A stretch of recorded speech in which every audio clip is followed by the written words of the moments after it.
this video, we will see how to work with Gemini Generative AI. First of all, we need to create an API key using this AI tool. Then you can this API key. I have already copied. It is there on my node. Okay, so we will open Python. So in Python, before opening Python, just we will install pip install Google Generative AI.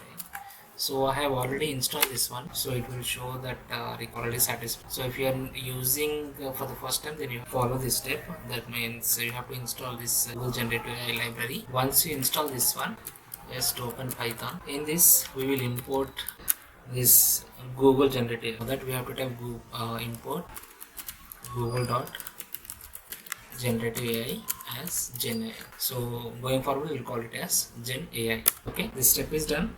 After that, you have to type your API key.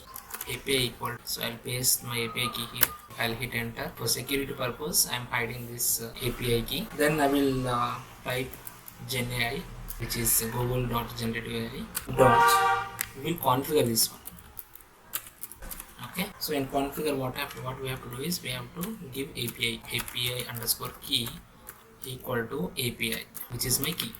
This is done, and now we have to import model equal to, or else for model we'll call it as m equal to genai.GenerativeModel. Okay, in this we will take model name equal, so we have to, I'm using the old one only, Gemini 1.5 Flash. This is the old model.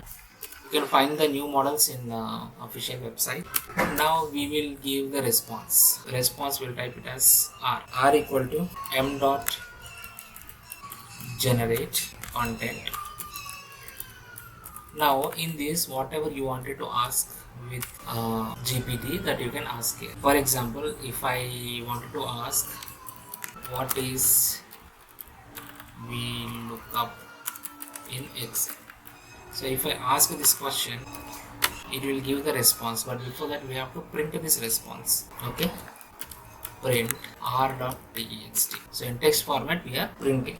See, it has given with examples. See, from here it started. VLOOKUP is a function in Excel that searches for a specific value. So this is all the text that is generated by AI. So if you want to ask one more question, then just you need to type this m.generate content. You can ask